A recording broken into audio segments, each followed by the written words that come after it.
Country on the Yes Network. We bring in our NBA analyst, Jalen Rose. He joins us here on the show. Jalen, it's Michael and Don. How you doing? Thanks for having me on. I'm doing great. All right, so the Knicks lose to the Cavaliers, a game that they pretty much had to win. They're talking about going on the West Coast. Tyson Chandler saying, well, we have to win all 5 games. Don and I look at those 5 games. We don't think there's a chance they win all 5. What's your take?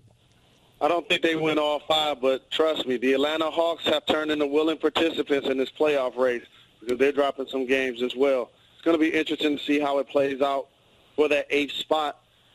Both of these teams you're going to see have win streaks like the Knicks, who went on a really good win streak, and then they struggle against Philadelphia, who's on a 25-game losing streak. Then they dropped the game against the Cavs. So both of these teams I expect will probably at best play around 500 basketball from here on out.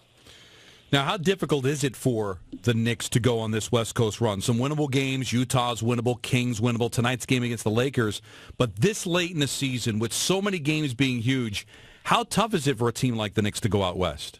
Well, there's a reason why you're fighting for the 8th spot, because you weren't able to put together quality stretches of basketball, at different points of the season consistently. So that's a basketball team that, again, may show up and play well and then not play so well. I think they got a jolt from the whole Phil Jackson news, and the team just found ways to play good basketball. But, again, playing 500 at best for the Knicks and for the Hawks for the right to play against the Indiana Pacers potentially in the first round.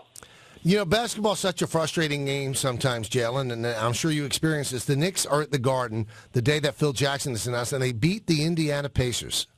And then they lose to the Cavaliers. I mean, how do you explain that? They had to win that Cavalier game.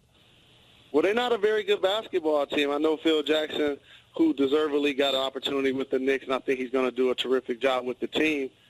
He's not necessarily coaching, and he's not necessarily been able to put his imprint on that roster. And so you're not getting anything from Banyani, who's been out with injury. Raymond Felton hasn't had a good season.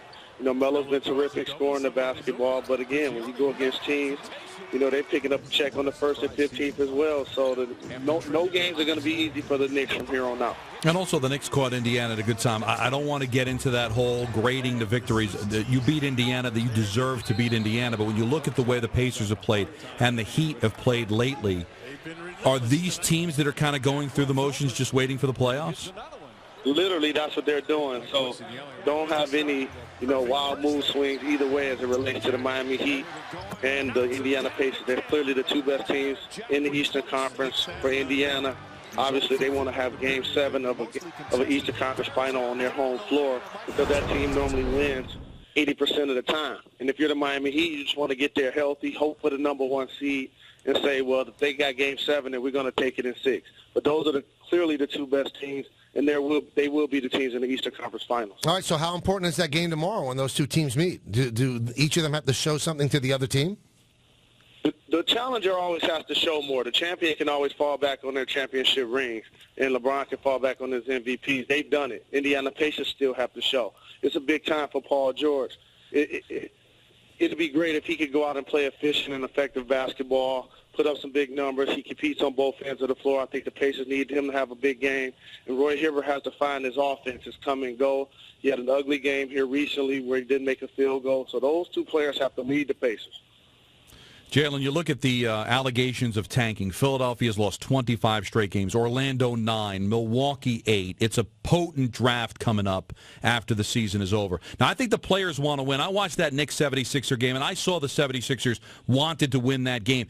I don't put it on the players as much, but clearly these organizations are not making the transactions and doing what needs to be done to win games. Can the NBA do anything about teams that are obviously not interested in winning games at the end of the season? You can't necessarily do anything about it, because whatever the rules are, whether it's a lottery or they come up with another system, there are going to be teams who tank and actually hit the jackpot. Look at how it happened for the Houston Rockets, getting Hakeem Olajuwon. Look at how it happened for the San Antonio Spurs when they got Tim Duncan. Look how it happened for the Cleveland Cavaliers, and they got a hometown star named LeBron James. So there has been teams that have done that and had players that play at least a decade for those franchises and turn around the fortunes. But the question really is, are these franchise-changing players that just got bounced this last weekend in Wiggins and Embiid and Jabari Parker? But for the Philadelphia 76ers, they may get the New Orleans choice, just top 5 protected. They're going to have their own first round. They're going to get Nerlens Noel back.